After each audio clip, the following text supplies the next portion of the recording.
What is going on, everyone? And welcome back to another episode of Light the Way with Will podcast. My name is William Spargo. And before we get started, hit that notification button, hit that subscribe button if you want to know what God will and can do for you.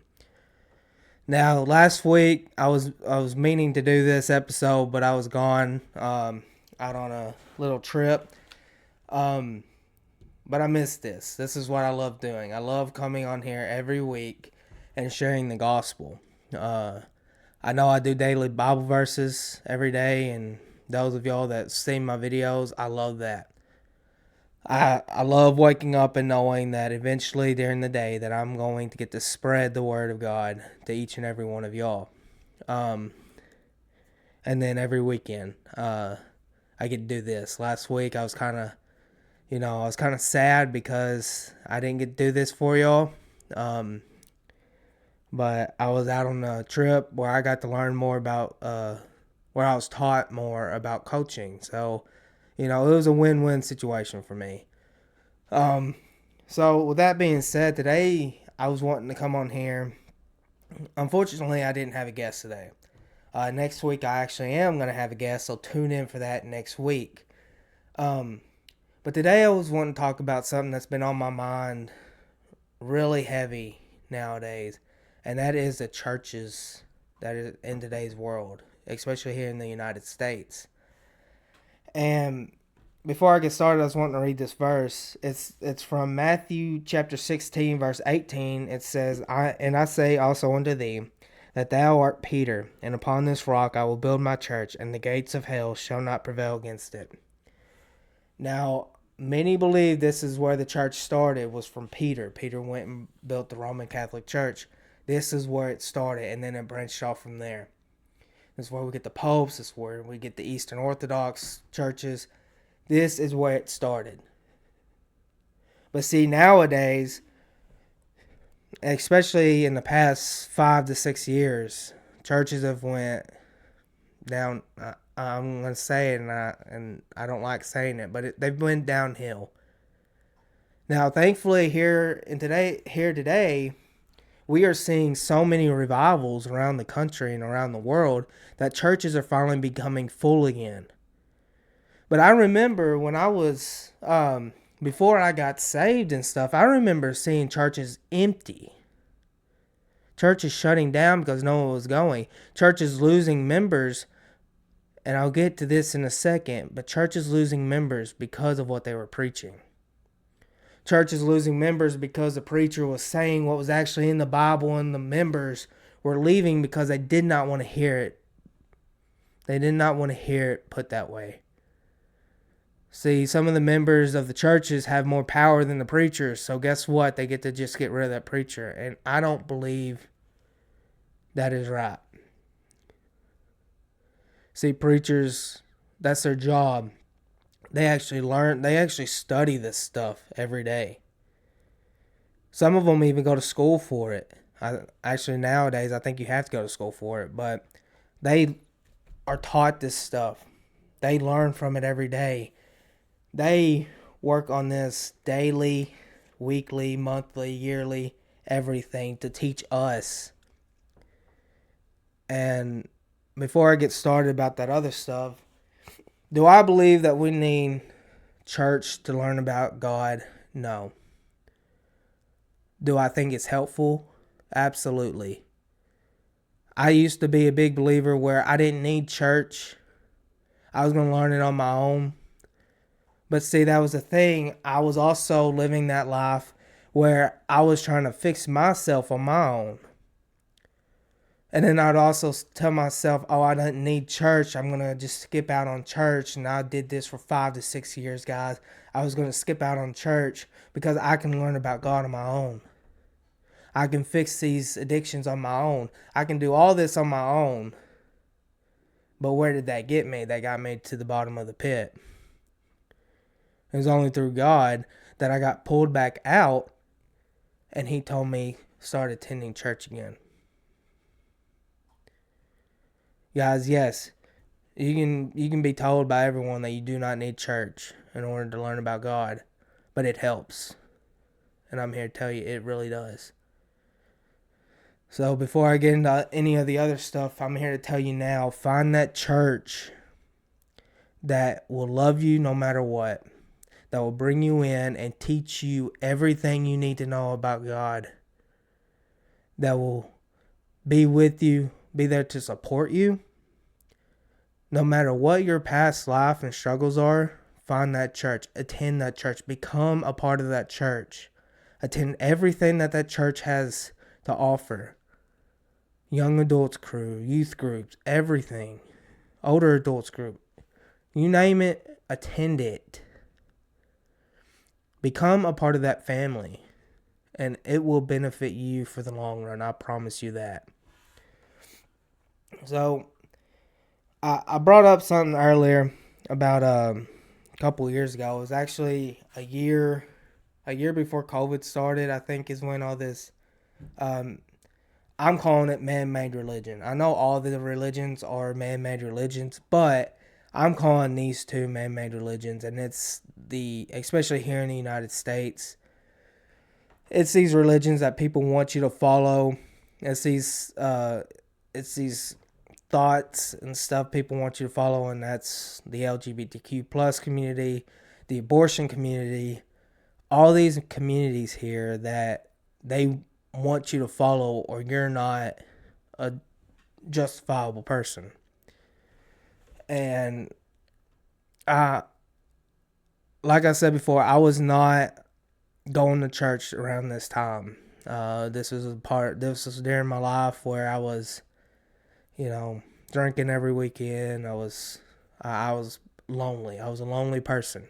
But I remember seeing this. And this was about a year before COVID and during COVID and a little after COVID. But I was seeing churches, especially around my community, losing members. I remember hearing that preachers were trying to preach what was in the Bible, but yet the members of the church and the congregation of the church were up and just leaving and going to other churches because they didn't like what they were hearing. Now, when you get that, that's not good, because you could be preaching the right thing and then you start losing people because they don't want to hear it. Those people don't need to be in church, guys. Those people do not need to be in church. They are not there to actually learn. They're there because they were either forced to go to church, or they've been in church every Sunday and that's all they do. They're like, oh, I go on church Sundays, I'm good. I don't want to do anything else. But then they hear something that hits them, and then they just up and leave. They go to another church because they didn't like what they heard. They weren't meant for your church then, guys. I'd rather preach in a room full of nobody than a room full of thousands of people who don't really care. I remember this story from Tim Tebow on one of my conferences I went to. He went to another country and he preached in the rain. Or no, this person preached in the rain. And they were at a baseball stadium. And it was raining, and they set the stage, they set the seats for the people to join in. And they set 1,000 chairs, and no one showed up. But he continued preaching anyway, no matter the rain, no matter the lightning or anything. And the people behind him that were a part of this preaching thing didn't understand why he was continuing this, but he continued anyway. Well, fast forward, either a night or not later, there was this kid that was sitting out by a light post because something is going on in his life, and he was hearing this preaching outside of that stadium. So guys, I'm telling you, no matter what, no matter if you have one person in that church, no matter if you have 1,000 people in that church, continue preaching what God needs you to preach. It will benefit someone. It will benefit that one person that needs to hear any of this. And that's why I continue to go. I'm not, I don't get very many views on these, and for the views that I get, I am so thankful for it because I know I reached that one person. So back to the other person, or the other person. But we have churches nowadays, and I think they're starting to die down, especially because of the big revival that is going on in the world today. And not just the world, or not just the country itself here in the United States, but the world. We are having revivals everywhere. But we had, at a time, we had it to where we were getting preachers that were teaching these man-made religions with trying to be a part of these LGBTQ plus communities, and they were supporting abortions. They were doing all sorts of stuff that was going away from the message of God. They were actually, putting their own words in the scriptures. And my advice to y'all, if you are attending a church that is doing that, run. I don't know if any of y'all that's watching this video now has seen my videos, my little verse of the day videos on TikTok and all the other platforms. But if you do, I talk about the church a lot, especially here lately. I've talked about it a lot. But if you are attending a church that are changing the words of the Bible, that is dressing up in all this rainbow stuff, trying to lure your kids to believe in this man-made religion of, oh, you need to accept these LGBTQ plus communities, you need to be a part of it, you need to get them out of there. We are not supposed to lure our kids into a religion like that. There's only one religion. There's only one person that we need to draw them to, and that's Jesus. And man, the last thing I want to talk about is probably the most controversial thing of them all, women preaching. My mind goes back and forth on this. I was brought up that women can't be preachers. Then I was like, oh, women can be preachers. But then I get into the Bible. I'll tell you my stance on this first. I don't believe women should have the role of being a preacher. But before y'all get, mad about me saying that, women can do so much in the church community. Actually, I think they can do more than the men, especially when it comes to taking care of the children. Because I'm just going to tell you this right now. If I walked into a church and I saw a woman taking care of the children church and stuff like that, I'd be all right with it. But if I walked into a church and I saw a man taking care of the younger children, I'd start questioning stuff, But do I think I really do believe women can preach. I don't think they need to have the role as a preacher though. Because I've seen so many people at women at conferences go up on stage and talk and preach, but they didn't hold the role as a preacher. They held a role as a commentator. They went up, and like church I'm at right now, we have a couple women that goes up and speaks, but they don't hold the role in the position of a preacher. So, that's my stance.